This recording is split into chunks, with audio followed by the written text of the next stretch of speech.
So I'm realizing that I have way more pull than I even was aware of when it comes to this house. And all of this whole project, like, again, Kevin said to me, so there's this Lee guy that's trying to get in. He's like 53 or 54. First time trying to get clean and sober. The guy says his reason is because he had 2 heart attacks from smoking crack and he can't afford to anymore, and that's a red flag to me, because that's not wanting to get clean and sober of your own validity and of your own will. It's because you're being forced, and that never works. Like, even when it comes down to your health, like, it doesn't ever work. So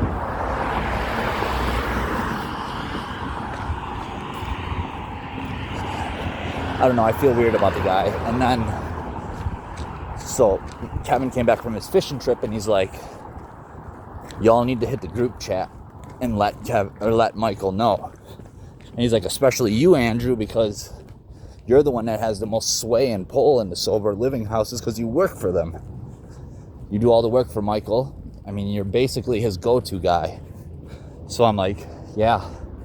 He's like, I already see you becoming a house manager. Like, it's in the cards. It's going to happen. And I was like, yeah, it is going to happen, because he already asked me to run the intake when he opens it. And he's like, see? Like, you're the one, dude. You have to be the one that voices our concerns more than anybody else, because you're the one that has the most say here. Like, Michael trusts and likes you the most. I was like, all right. So he's like, you guys need to hit the group chat. I will start it off by saying I don't feel comfortable about him. I'm going to give the reasons why. And I was like, all right, I'll follow up. He's like, all right, cool. So Kevin's like, I don't feel comfortable about this Lee guy, because this Lee guy's supposedly going to come today. And Kevin's like, I don't feel comfortable about him, yada, yada, yada. And I was like, I second this.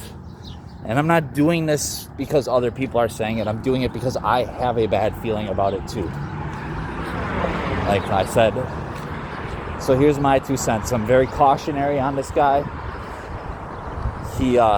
His reasons for getting clean and sober are forced reasons. They're not free will reasons. That never, ever works. It never works, ever. You cannot force somebody to get clean and sober. Not even your health can force you to get clean and sober. You have to want it. Plenty of people die and smoke crack knowing that they're going to have seizures or that it's bad for their health. Plenty of people drink until their livers are down to under 10% so they can't repair. Plenty of people die from alcohol poisoning, from overdoses, because they don't care enough to stop. Like, forceful health is not, it's not enough. It's not enough, and it cannot be your sole reason. That's my main red flag. The other red flag is this.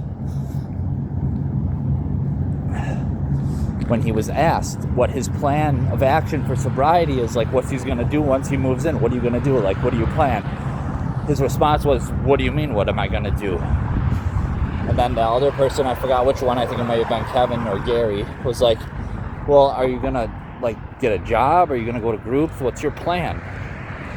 Because this isn't a shelter, and it's not a place where you can just lie around and do nothing while everybody else does a job or works for Michael or does their own job and cleans the house and, picks up slack.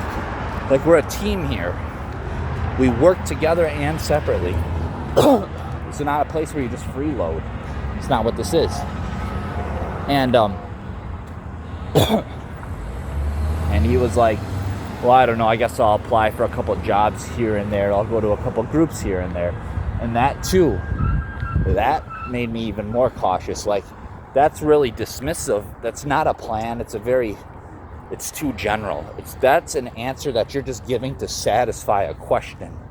It's something you haven't actually thought through. That's unfair to everybody else. If somebody comes here, doesn't do shite, but everybody else is doing something, like, that's not cool. It's unfair to everybody. And then I was like, I know he has 2 good caseworkers vouching for him, but caseworkers often want to just check boxes and move on to the next person. They just want to keep going to make themselves look better.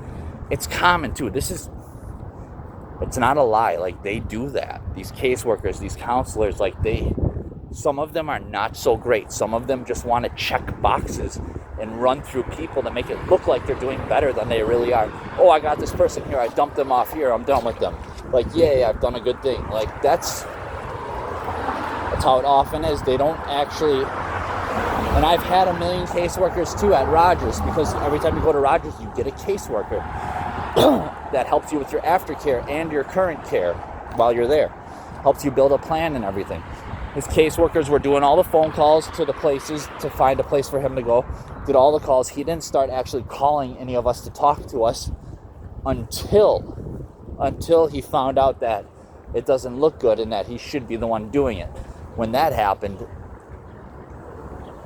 then he started making the calls. Again, that's forced. That's not of free will or your own volition. That's forced. So I don't feel good about that at all. And then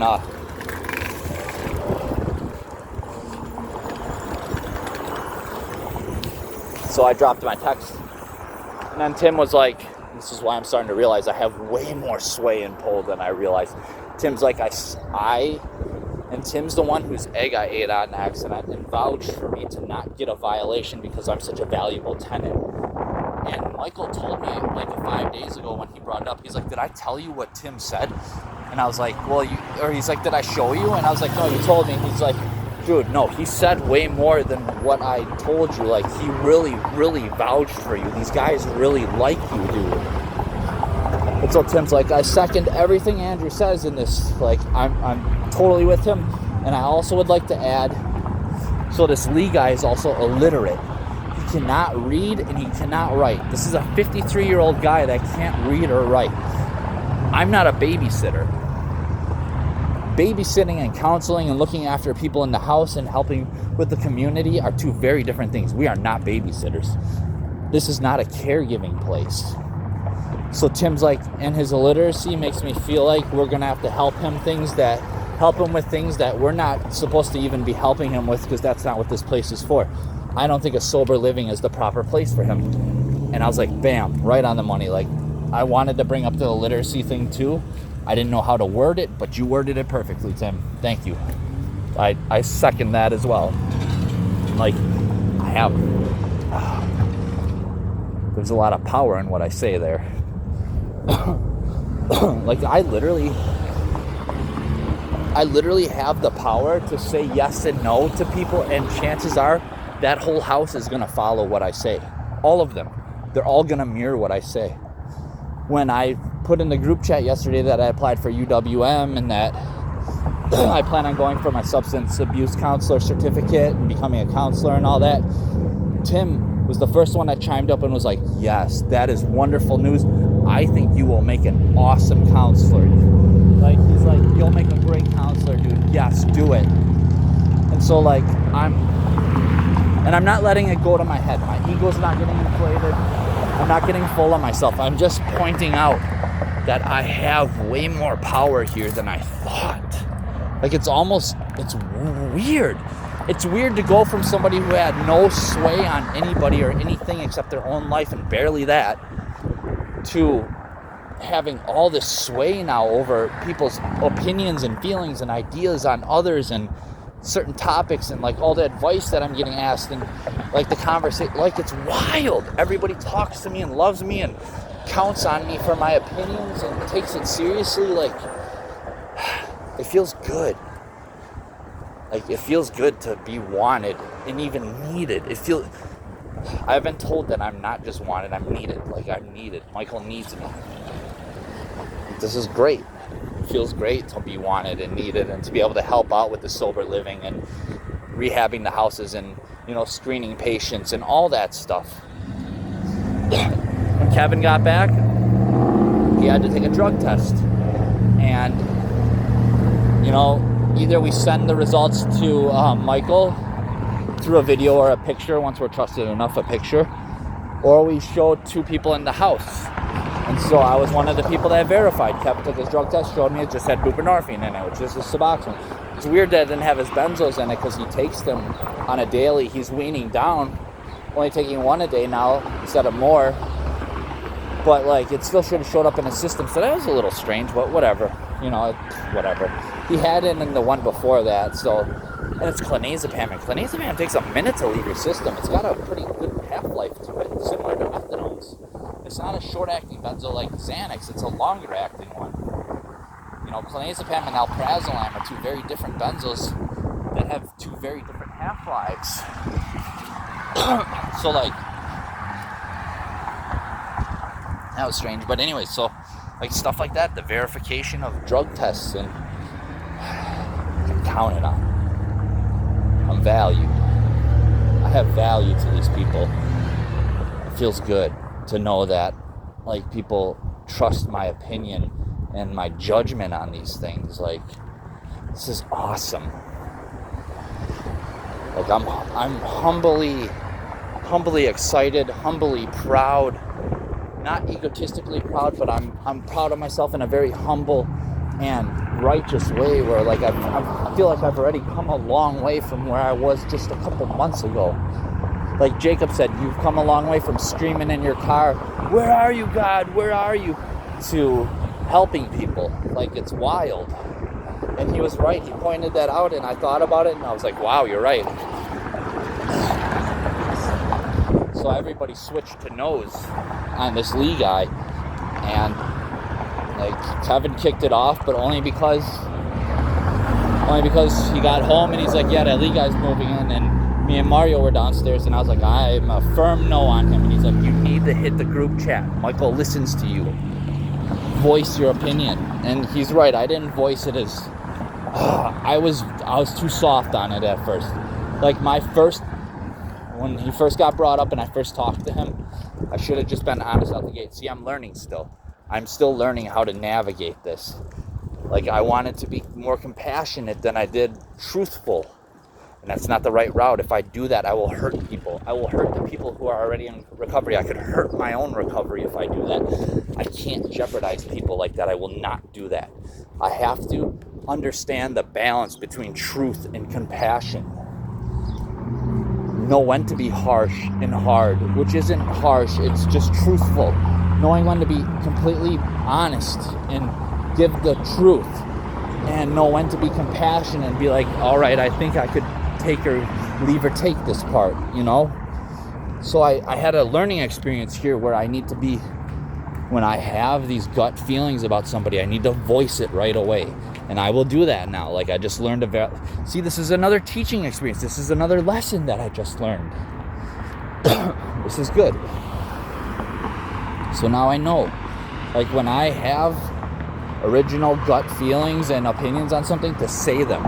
Say them, because generally speaking, I'm a very good read on people. So it's pretty wild. So everybody changed to a no on him. But again, it's up to Michael. This is his house. He decides who comes, who goes, who stays, who doesn't. And Kevin's like, I feel like it's kind of becoming about money about Michael. He wants to, and, like, I kind of get that, because Michael said he was going to leave a couple weeks apart from each person coming in, that he wasn't going to let any more people come in for a few more weeks. But it's only been a week and a half since he said that. It's only been a little over, like, Tavares came on the 1st, and then Kevin followed, like, some days later. Like, and what is it, the 12th today, or the 13th? Like, he's rushing it a little too much, and I have to express these things, and I'm going to express to Michael, again, when I see him in person, I'll be like, dude, you gotta, not so fast, dude. You have to slow your roll, man. I know you're excited. I know you want to do all this good, but slow your roll, dude. You have to slow your roll. You cannot take on too much at once. You will get overwhelmed, and this will fall apart. Do not do that. It will turn into the Wild West, man. Don't do that. So, yeah, but it's cool, you know. So, we'll see what happens if Michael still takes him and goes against our opinions on it. And, like, if he does, that's fine. We'll all give him a fair chance. None of us are like that. We will all give him a fair chance. Like, if he decides Lee should come, we'll give him a fair chance. But I don't know. We shall see what happens, right?